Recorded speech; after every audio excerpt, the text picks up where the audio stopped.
Perezida w'inama nkuru y'umuryango w'ubumwe bw'Uburayi yavuze ko yizeye ko inama igiye kubera i Dar es Salaam igahuza abakuru b'ibihugu bigize umuryango wa Afurika y'Uburasirazuba n'ab'ibihugu bigize umuryango w'ubukungu bwa Afurika y'Amajyepfo SADC, ngo izaberamo ibiganiro byubaka kandi bitanga igisubizo kirambye ku mahoro mu karere k'ibiyaga binini. Antonio Costa yavuze ibi ubwo yatangazaga ko kuri uyu wa gatatu yagiranye ibiganiro kuri telefone na Perezida wa Repubulika y'u Rwanda Paul Kagame ndetse na Perezida Felix Tshisekedi wa Repubulika ya Demokarasi ya Kongo. Ibyo biganiro yavugaga by'i Dar es Salaam bizatangira kuri uyu wa gatanu, bikazahera ku nama yo ku rwego rwa ba ministre. Ku wa gatandatu hakaba inama y'abakuru b'ibihugu. Ku wa mbere w'iki cyumweru Perezida William Ruto wa Kenya yavuze ko abarimo Perezida Cyril Ramaphosa wa Afurika y'Epfo, Yoweri Kaguta Museveni wa Uganda, Samia Suluhu Hassan wa Tanzania, Hassan Mahmoud wa Somalia, Tshisekedi Felix wa Repubulika ya Demokarasi ya Kongo na Paul Kagame w'u Rwanda bazitabira inama. Antonio Costa yavuze ko yabwiye abayobora u Rwanda na Repubulika ya Demokarasi ya Kongo ko atewe impungenge n'uko ibintu byifashe mu burasirazuba bwa Kongo, gusa ko yizeye ko ibiganiro by'inama izahuza abayobozi b'ibihugu bya Afurika y'Uburasirazuba EAC n'iby'umuryango w'ibihugu bya Afurika y'Amajyepfo SADC ngo izatanga umusaruro.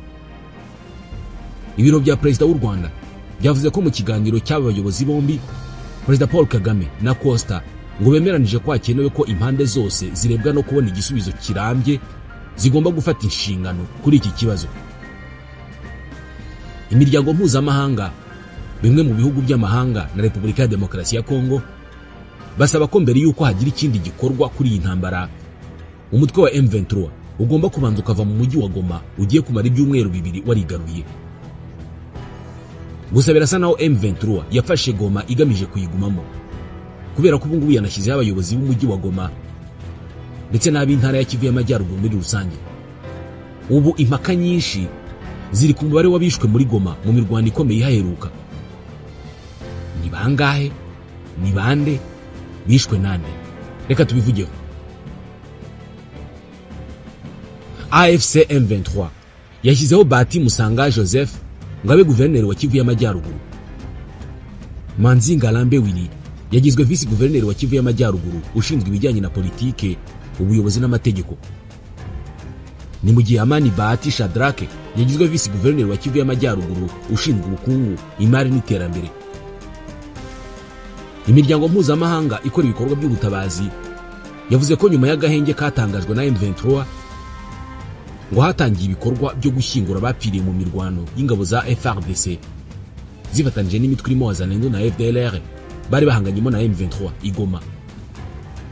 Byatangajwe ko iyo mirwano yaguyemo abasaga 2500 bo ku ruhande rwa FARDC.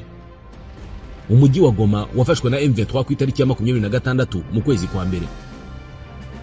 Ingabo za leta FARDC, Wazalendo, iz'u Burundi, abacanshuro n'abandi bari bafatanyije batsinda urwo rugamba ndetse barahunga, abandi bagoterwa mu mujyi wa Goma.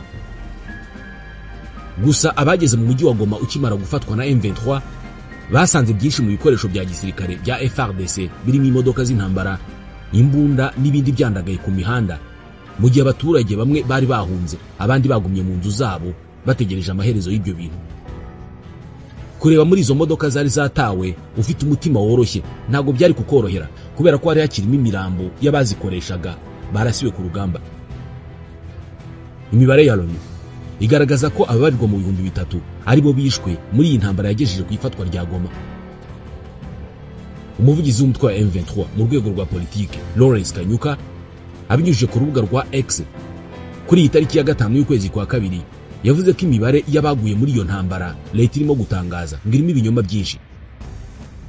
Itabarenga 2500 nibo bapfuye igoma, ati n'abarwanyi ba FARDC, FDLR na Wazalendo.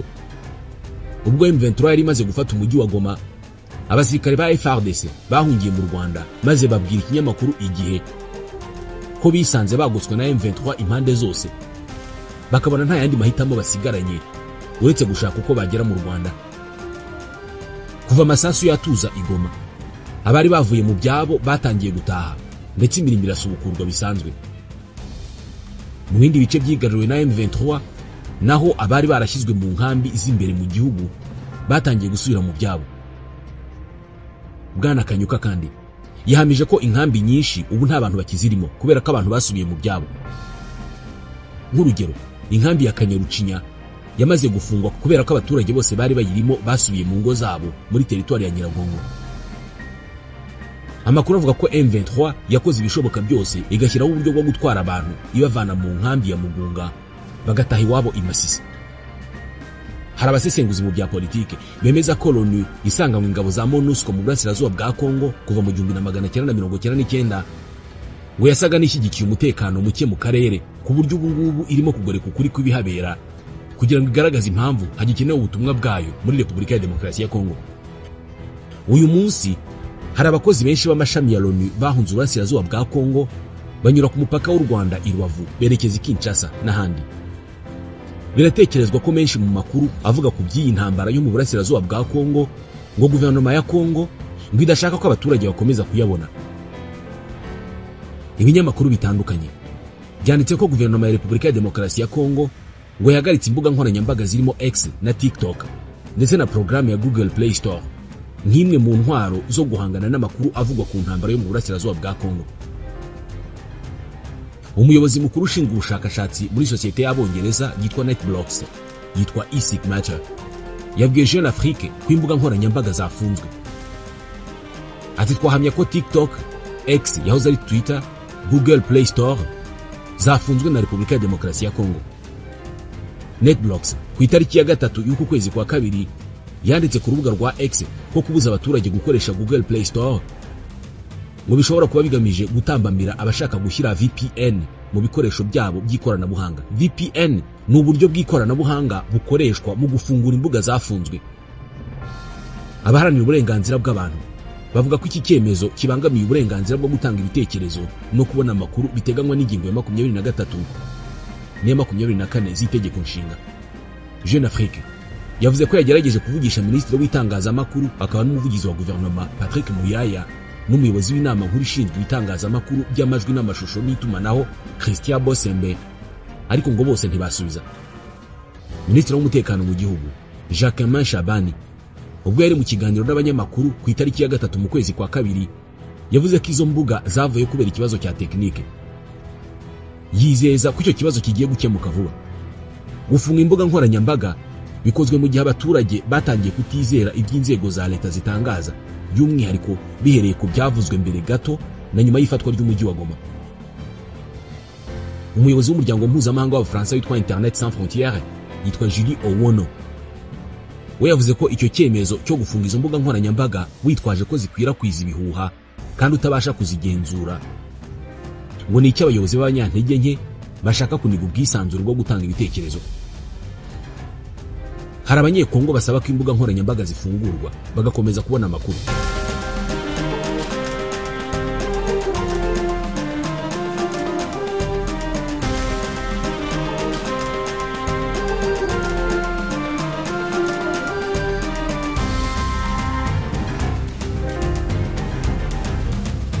Ku rundi ruhande n'ubundi mu birebana n'amakuru ariko ku Rwanda, umuvugizi w'ibiro by'umukuru w'igihugu Village Urugwiro Stéphanie Nyombayire yavuze ko mu kiganiro Perezida wa Repubulika Paul Kagame yagiranye na televiziyo CNN ngo hari bitaragiye hanze kubera ko iki gitangazamakuru cyahisemo gukata bumwe mu butumwa bwe ntibutambuke kugira ngo hatambuke gusa ibyo abanyamakuru bumvaga bashaka.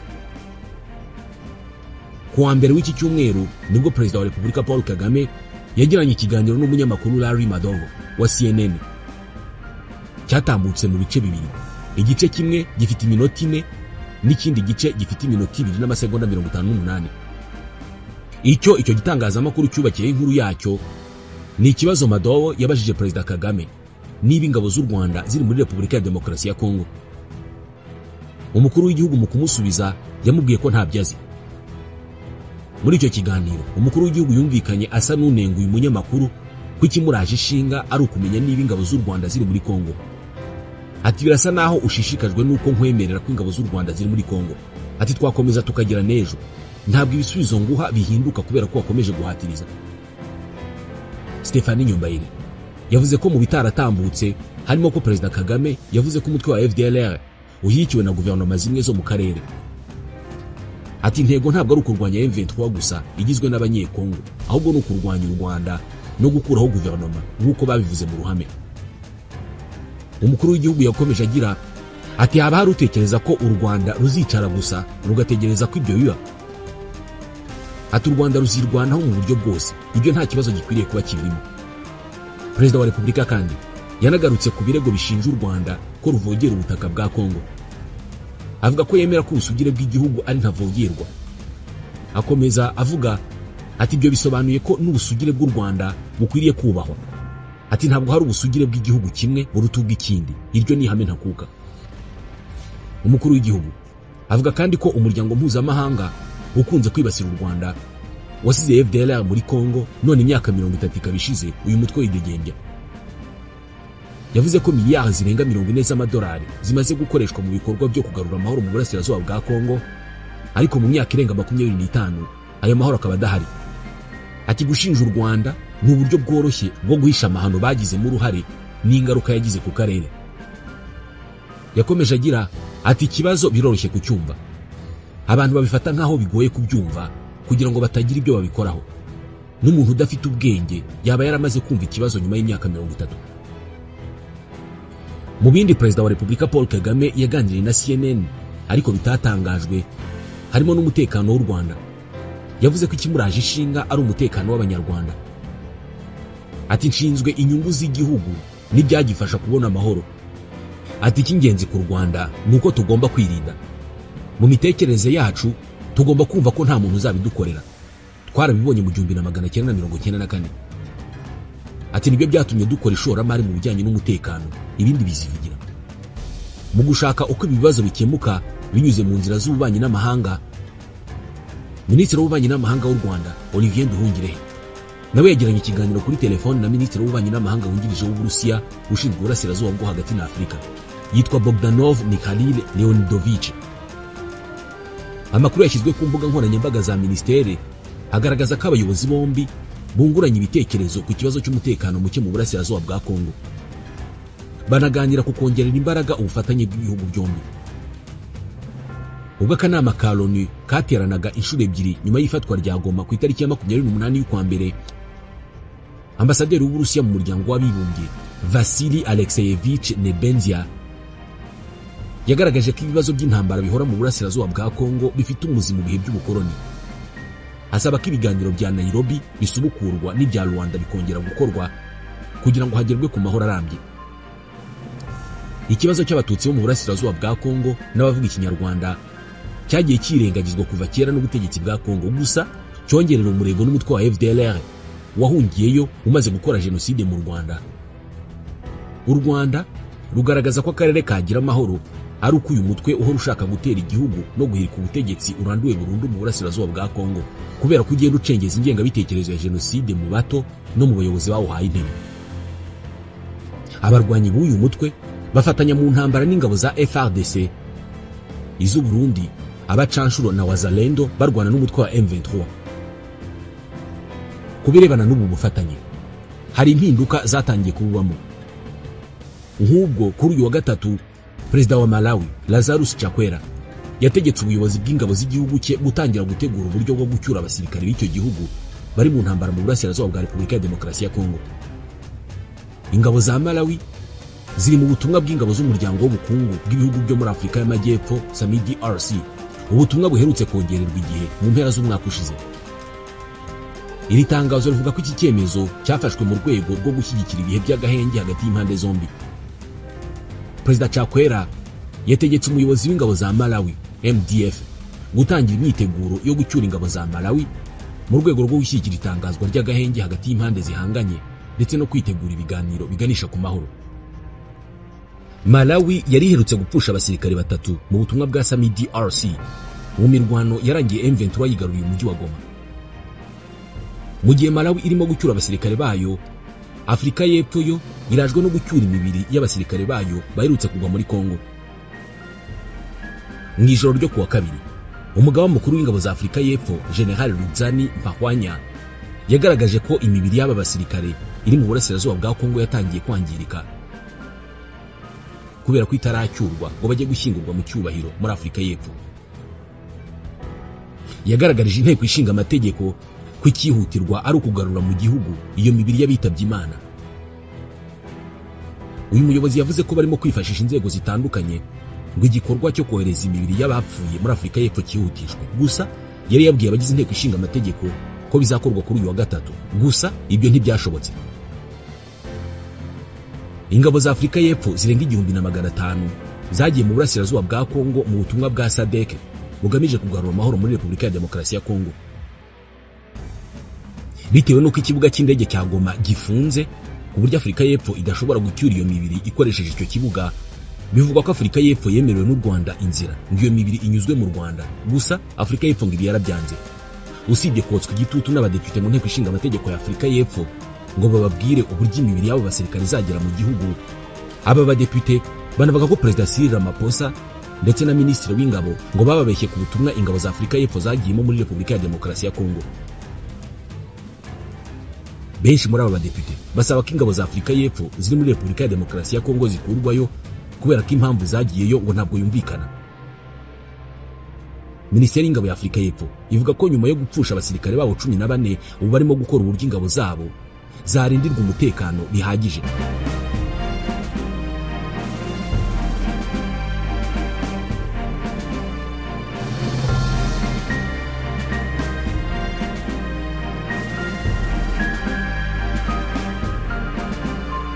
Miliyari imwe miliyoni 30,269 n'amadolari 900 niyo ngengo y'imari ubutumwa bwa Loni bushinzwe kubungabunga amahoro muri Repubulika ya Demokarasi ya Kongo MONUSCO bwakoresheje mu mwaka wa 2023-2024. Ni mu gihe ubutumwa bwose bwa Loni bwo kubungabunga amahoro hirya no hino ku isi bugenerwa ingengo y'imari ya miliyari 6 z'amadolari.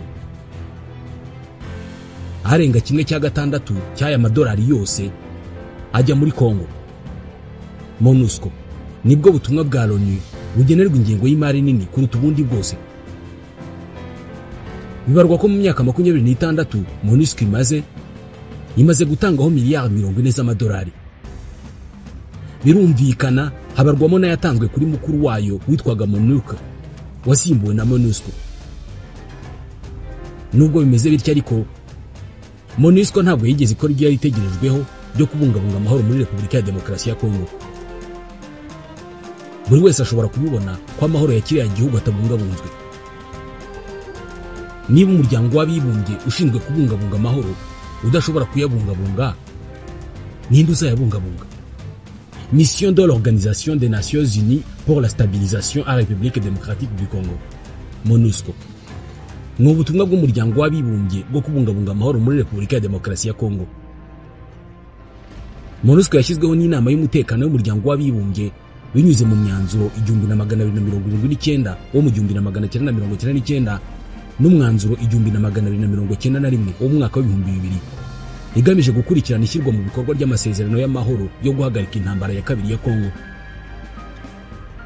Imiterere y'ibibazo muri Repubulika ya Demokarasi ya Kongo isa nigoye cyane kuyumva. Mu mwaka wa 1999 iki gihugu cyari kiyobowe na Laurent Désiré Kabila. Ni igihugu cyari mu bibazo bikomeye cyane nyuma y'imyaka myinshi cyari kimaze kiri mu butegetsi bwa Mobutu. Repubulika ya Demokarasi ya Kongo ni igihugu gifite ubuso burenga kilometero kare miliyoni 2.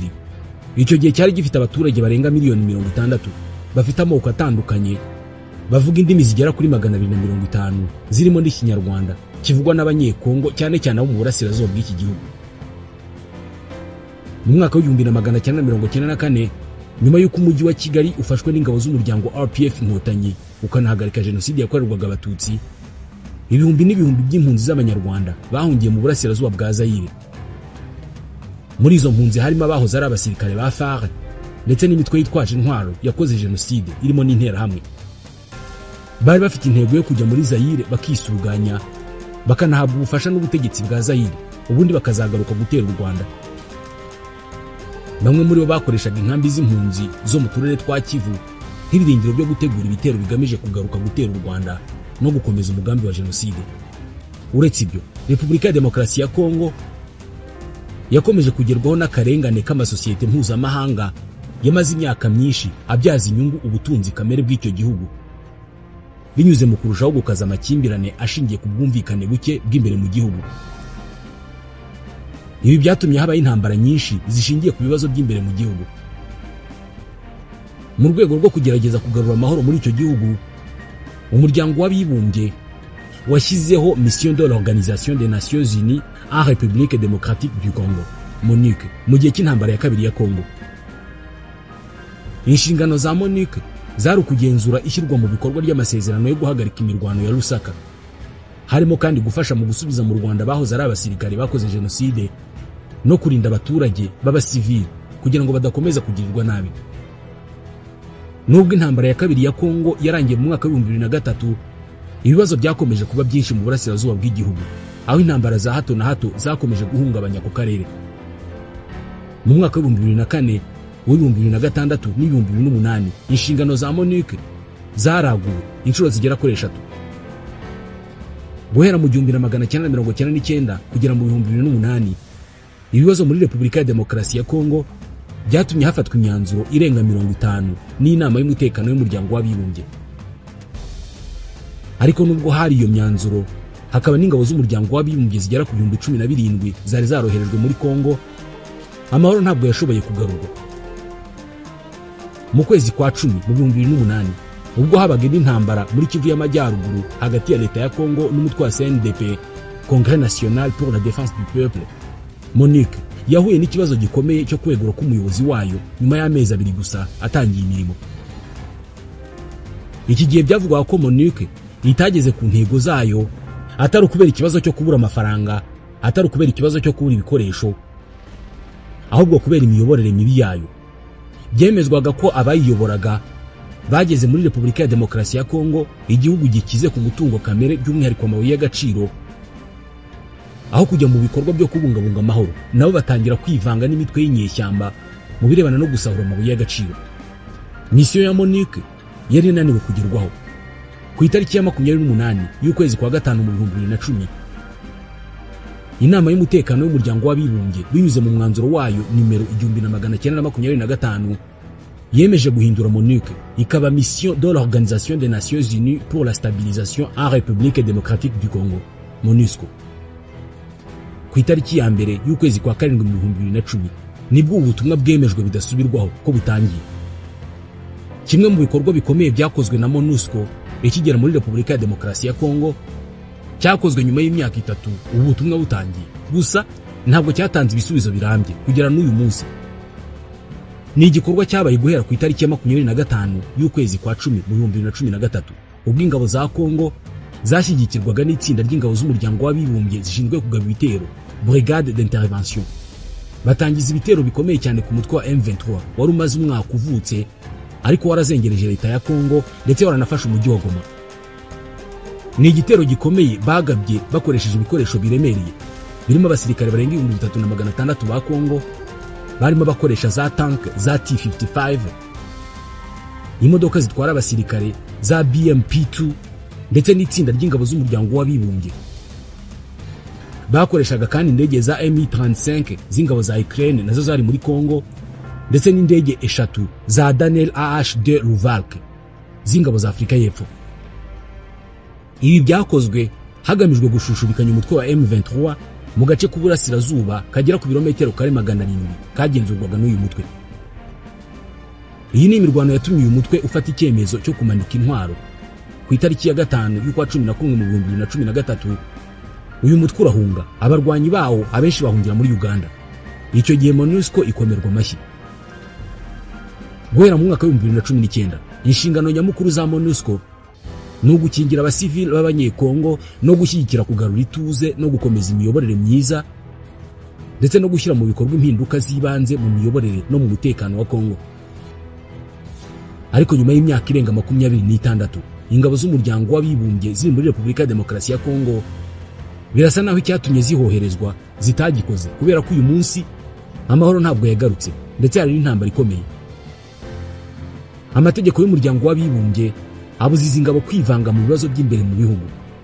Gusa inshuro nyinshi izi ngabo zavuzweho kwivanga muri ibyo bibazo ahanini zishaka inyungu zazo, ndetse rimwe na rimwe zashinzwe imyitwarire mibi muri iki gihugu. mbere yuko MONUSCO isimbura MONUC. Abakozi ba MONUC bagaragaye mu bikorwa by'ihohotera rishingiye ku gitsina mu bihe bitandukanye. Havuzwe ibyaha by'ubusambanyi bwabaye mu bihe byo hagati y'ukwezi kwa 12 mu 2004 n'ukwa 8 mu 2006. Muri iki gihe abakozi b'ubutumwa bwa Loni bavuzwe mu byaha byo gufata ku ngufu ibyaha 140. Ibi byaha byakomeje kugaragara cyane cyane mu 2008 no mu 2014. Nubwo umuryango w'abibumbye wahora kuvuga ko utihanganira na busa ibyaha nk'ibi ngibi, ibi byaha byakomeje gukorwa kenshi muri misiyo zitandukanye z'umuryango w'abibumbye. Ibyaha nk'ibi n'imikorere itagera ku ntego nibyo byatumye abanyekongo benshi barimo n'abayobozi ba Kongo batangira kuvuga ko ubutumwa bwa Loni ntacyo bwabamariye ndetse ko byanaba byiza bavuye muri Kongo.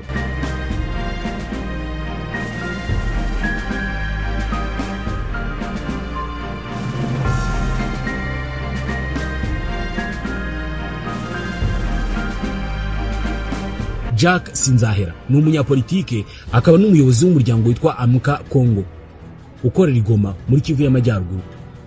Avuga ko MONUSCO itageze ku ntego zayo. Ati twumva ko MONUSCO itageze ku ntego zayo kubera ko kuva yatangira mu 1999 nka MONUC yari yarashyiriweho inshingano zo gukurikirana ibikorwa by'ihohoterwa n'intambara bikorwa n'amatsinda yitwaje intwaro. Atariko kuri twe MONUSCO ni ikintu kibi cyane cyabaye kuri Kongo, niyo yakije umuriro mu ntambara zitagira iherezo muri iki gihugu. Ati turifuza ko MONUSCO yava muri Kongo. Guverinoma ya Kongo yavuze ko abatuye igihugu bafite umujinya mwinshi kuri MONUSCO ngo kubera ko itashyize mu bikorwa inshingano yashyiriweho. Gusa leta ya Kongo yarakariye cyane MONUSCO ngo kubera ko itabashije gufasha iki gihugu mu kurwanya no guhashya umutwe wa M23 ku nshuro ya kabiri weguye intwaro. Ku rundi ruhande hari andi makuru yagiye ajya hanze agaragaza ko ingabo za MONUSCO ahubwo zagiye zifatanya n'ingabo za Kongo mu mirwano bagiye barwanamo n'inyeshyamba za M23. Mu ntangiriro z'ukwezi kwa 12 mu 2021, Lieutenant General Afonso da Costa wari komanda mukuru wa MONUSCO muri icyo gihe hamwe na General de Brigade Celestin Mbala wari umuyobozi w'ingabo za Repubulika ya Demokarasi ya Kongo, icyo gihe batangaje ko basinya amasezerano agenga imikoranire hagati y'ingabo zombi. Aba bagabo bombi batangaje ko uruhare rw'ingabo z'umuryango w'abibumbye hamwe n'ingabo za Kongo rwari gutera intambwe ikomeye cyane. Lieutenant General Afonso da Costa yasobanuye ko MONUSCO yari yemerewe gukoresha imbaraga mu kurwanya ibikorwa by'amatsinda yitwaje intwaro muri Kongo. Ati dufite ingabo zigizwe n'ibihugu 14. Ibi bihugu byose byemereye umuryango w'abibumbye gukoresha imbaraga mu gukingira abasivile, mu gushyigikira ingabo za Kongo no kubungabunga ubwigenge bw'igihugu. Iyi mpinduka yavuzwe yari ifite aho ihurira n'ibyifuzo by'abaturage byagaragajwe binyuze mu miryango y'abaturage isaba ko MONUSCO yafasha mu gutanga umutekano no gukemura ikibazo cy'umutekano muke mu gihugu. Byagaragaye ko ubwo guverinoma ya Kongo yifuzaga gutera intambwe ikomeye cyane mu gukemura ikibazo cy'umutekano muke no gukomeza kurinda abaturage, ngo yashyigikiye cyane ko MONUSCO ikoresha imbaraga zayo mu buryo bwemewe n'amategeko mu gukemura ibibazo bya Kongo. Mu nama idasanzwe y'akanama k'umuryango w'abibumbye yateranye ku itariki ya 26 y'ukwezi kwa mbere muri uyu mwaka yiga ku kibazo cy'umutekano muke mu burasirazuba bwa Kongo, Minisitiri w'ububanyi n'amahanga wa Repubulika ya Demokarasi ya Kongo Therese Kayikwamba Wagner yongeye gushinja u Rwanda avuga ko ari rwo rurimo kurwana n'ingabo za leta ye mu ntambara yari yasatiriye umujyi wa Goma icyo gihe haburaga amasaha make ngo uyu mujyi ufatwe. Ambasaderi w'u Rwanda mu muryango w'abibumbye Rwamucyo Ernest icyo gihe yabwiye akanama ka Loni gashinzwe umutekano ko muri Kongo hari imitwe irenga 250 ikomoka imbere mu gihugu na M23 ihanganye n'ingabo za Kongo ikabirimo. Hakaba n'indi mitwe 14 ikomoka hanze irimo na FDLR yasize ikoze jenoside mu Rwanda. Yagaragaje ko u Rwanda nta kibazo ruteje kuri MONUSCO ndetse ko nta n'umuntu ukwiye kubangamira umutwe ushinzwe kurinda amahoro, ariko ibikorwa by'izi ngabo za MONUSCO ngo ntabwo bijyanye n'inshingano zashyiriweho. Ati u Rwanda nta kibazo ruteje kuri MONUSCO ndetse nta n'umuntu ukwiye guhungabanya abashinzwe kugarura amahoro, ariko uko ibimenyetso bimeze birivugira. U Rwanda ruvuga ibintu bitatu. MONUC ariyo yaje guhinduka MONUSCO yoherejwe muri Kongo mu 1999 ubu hamaze imyaka 26. imyanzuro yashyizeho MONUC yaje kuba MONUSCO yose yayihaye inshingano zo gusenya FDLR. Ariko ikibabaje nuko kuva MONUSCO yagera muri Kongo ikibazo cy'umutekano muke cyakomeje kwiyongera. Icya kabiri, MONUSCO yatandukiriye inshingano zayo zo kugarura amahoro no kurinda abasivile, yinjira mu ihuriro rya FARDC rifite umugambi wo guhirika ubutegetsi mu Rwanda, kandi narwo ari igihugu kinyamuryango cya Loni. Iri huriro ryashinzwe na Repubulika ya Demokarasi ya Kongo, rikaba imitwe itandukanye yitwaje intwaro yahawe amabwiriza na Perezida Felix Tshisekedi ubwe yo guhirika ubutegetsi bw'u Rwanda. Ambasaderi Rwamucyo kandi icyo gihe yahamije ko MONUSCO ikwiye gushyira ingufu mu kurinda umutekano w'abasivile no kugarura amahoro aho kurwana ku ruhande rwa Kongo. Ati MONUSCO ishyigikira FDLR, umutwe wafatiwe ibihano na Loni, ikanashyigikira abacanshuro b'abanyaburayi kandi bihabanye n'amasezerano ya Loni yo mu 1989. MONUSCO yisanga mu ntambara yari ikwiye kuba ntahibogamiye. Ati igomba gushyira imbaraga mu kurinda abasivile by'umwihariko bavuye mu byabo aho kurwana ku ruhande rw'ihuriro rya FARDC. Ubu butumwa bwa MONUSCO nibwo buhabwa ingengo y'imari nini ugereranije n'ahandi hose hari ingabo za Loni zishinzwe kugarura amahoro mu bihugu bitandukanye. Impamvu zivugwa zituma MONUSCO itagera ku ntego zayo harimo no kuba ikorera ubutumwa bwayo mu gihugu gikize ku mutungo kamere, kikabamo n'imitwe y'inyeshyamba myinshi, ku buryo byoroshye ko n'abasirikare cyangwa se abayobozi b'ubwo butumwa bakwijandika mu ntambara yo kurwanya uwo mutungo kamere.